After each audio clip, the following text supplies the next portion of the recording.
अस्सलाम वालेकुम, नमस्ते, सत श्री अकाल। मैं आज उन महान इंसान की पुण्यतिथि पर उनके बारे में बताना चाहता हूँ।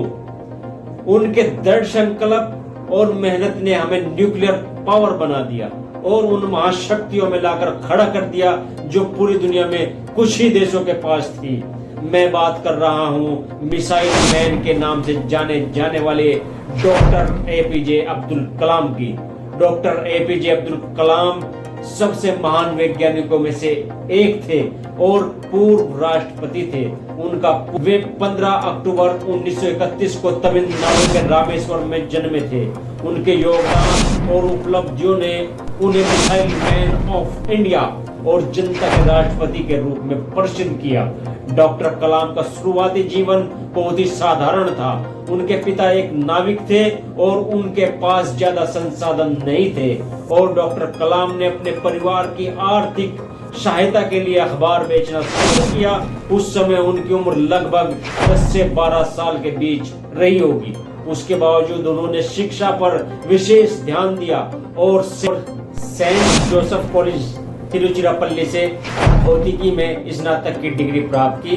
बाद में उन्होंने मद्रास इंस्टीट्यूट ऑफ टेक्नोलॉजी से एयर स्पेस इंजीनियरिंग में स्नातक की डिग्री प्राप्त की। डॉक्टर कलाम ने अपने कैरियर की शुरुआत रक्षा अनुसंधान और विकास संगठन DRDO में की, जहां उन्होंने एक छोटे होवरक्राफ्ट के विकास में महत्वपूर्ण भूमिका निभाई। 1969 में वे भारतीय अंतरिक्ष अनुसंधान संगठन इसरो में स्थानांतरित हो गए और जहां उन्होंने भारत के पहले स्वदेशी उपग्रह प्रक्षेपण यान SLV-3 के प्रोजेक्ट डायरेक्टर के रूप में काम किया।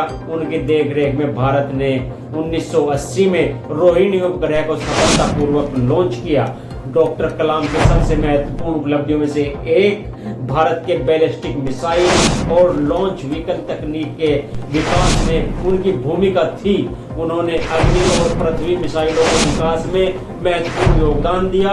इसके अलावा उन्होंने 1998 में भारत के पोखरण सेकंड परमाणु परीक्षण में एक प्रमुख भूमिका निभाई, जिससे भारत एक परमाणु संपन्न राष्ट्र बना।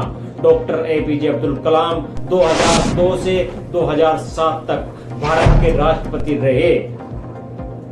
वे हमेशा युवाओं को प्रेरित करते रहे और उन्हें अपने सपनों का पीछा करने के लिए प्रोत्साहित किया।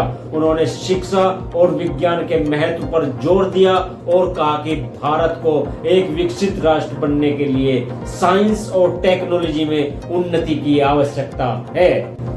और डॉक्टर एपीजे अब्दुल कलाम एक एक्सीलेंट लेखक भी थे। उन्होंने कई प्रेरणादायक किताबें लिखी, जिनमें wings of fire, India 2020 a vision for the new millennium, ignited mind और ट्रांसेंडिंग बाउंड्रीज प्रमुख है। उनकी किताबें न केवल भारत में बल्कि विश्व भर में पढ़ी जाती है और युवाओं को प्रेरित करती है। डॉक्टर कलाम को उनके योगदान के लिए कई पुरस्कार और सम्मान मिले। उन्हें 1981 में पद्म भूषण, 1990 में पद्म विभूषण और 1997 में भारत रत्न से सम्मानित किया गया। इसके अलावा उन्हें विभिन्न विश्वविद्यालयों द्वारा डायरेक्टरेट की मान्यता उपाधि भी मिली। आखिरकार डॉक्टर एपीजे अब्दुल कलाम का जीवन और उनका कार्य हमें यह सिखाता है कि कड़ी मेहनत, समर्पण और संकल्प से हम किसी भी ऊंचाई को छू सकते हैं। उनका जीवन एक प्रेरणा है और हमेशा हमारे दिलों में एक महान वैज्ञानिक और नेता के रूप में जीवित रहेंगे। उनके विचार और उनकी दृष्टि हमेशा भारत को एक मजबूत और विकसित राष्ट्र बनाने की दिशा में प्रेरित करेंगे।